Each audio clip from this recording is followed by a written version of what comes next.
and you instantly go online and Google yourself and say, did I do anything to get fired?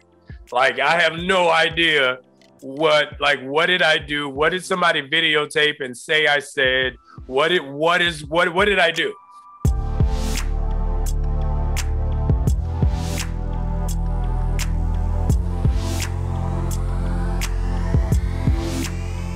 It's definitely the best time. I think we're a generation of change, which is exciting, which is wonderful to see. We're a generation of acceptance and appreciation, which is amazing and wonderful to see. And I think this is the perfect time for this show because it's, you know, dealing with the blip from Endgame and showing these characters trying to reacclimate, trying to basically find their new normal.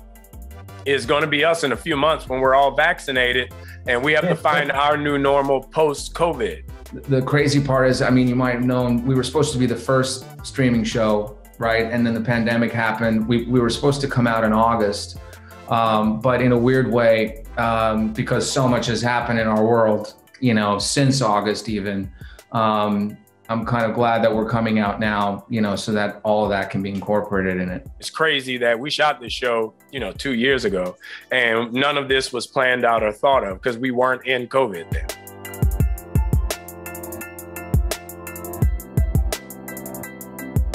I think the ending of episode 2 is pretty kick-ass. It's probably one of the best cliffhangers I've been a part of. It's a dope clip. It's a badass shot. It's pretty badass. We have our own sort of like moment that we end on that kind of keeps you going about what's going to come next. But I would say episode 4 is probably a very strong one.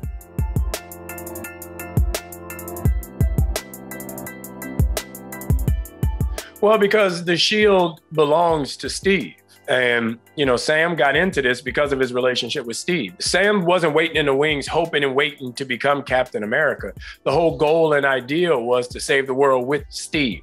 So if he's Cap, that means Steve is no longer with him, you know? So it takes the fun out of it. You know, the idea of being a superhero and being Captain America as a black man, representing a symbol that, you know, for 500 years has literally enslaved, downtrodden, and persecuted your people is a harsh reality to try and come to grips with.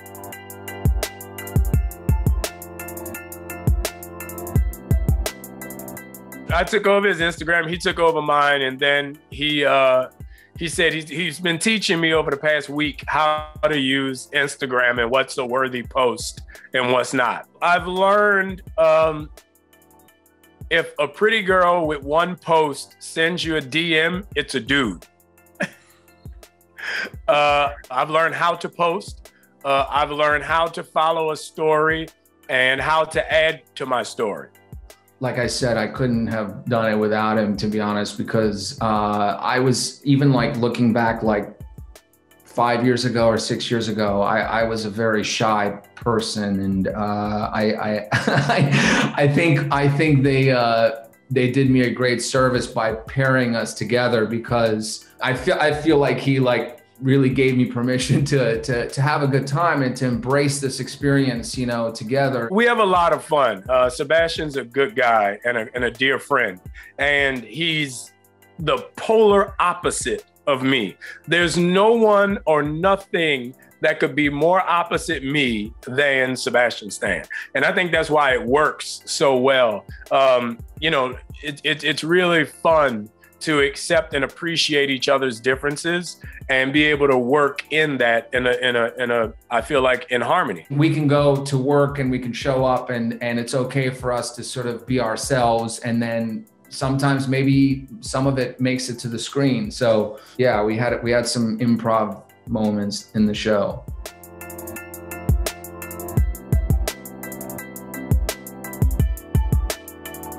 Yeah, I mean, it feels great. I mean, I feel like if you look at the universe that we're living in now, as far as the MCU, you're seeing a lot of different aspects of culture being assimilated into the scripts and into the world. So like with She-Hulk, Miss Marvel, you know, characters like that, I think it's great that they're seeing the times that we're in and adjusting to it.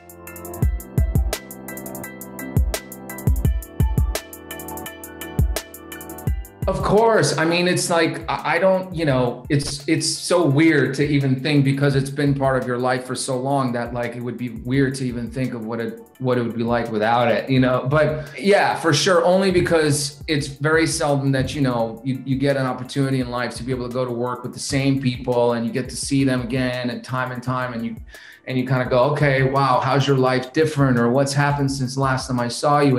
And then you're kind of growing together and bringing experiences to the characters, you know, and then the characters get a little deeper. So yeah, it's been an interesting ride.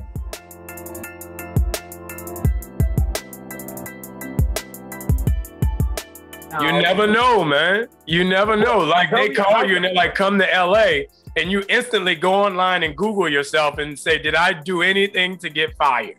Like, I have no idea what did I do? What did somebody videotape and say I said? What did I do?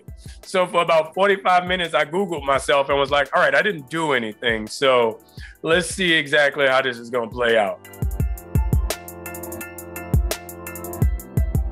It was great, man. You know, it's always a pleasure to see those guys. And, you know, when they call you in, you know, it's always something special, you know, is going to come out of that meeting.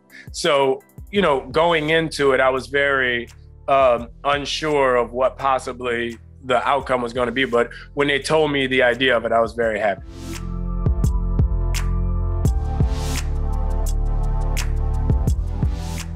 I always certainly hear about them, and I'm always like slightly confused, because I'm like, if there are these conversations happening, like why isn't anybody calling me about it and having a conversation with me about it? You know, I mean, like anybody, I grew up on Star Wars, and for me, Empire Strikes Back was like one of my favorite movies, and Mark Hamill is, you know, one of the most iconic personalities, and Luke Skywalker is an iconic character. So obviously, you know, it's almost, it doesn't sound like it's my choice. It doesn't feel like it's up to me, you know. Whatever that needs to be will sort itself out, and if it includes me in any way, you know, hey, who knows?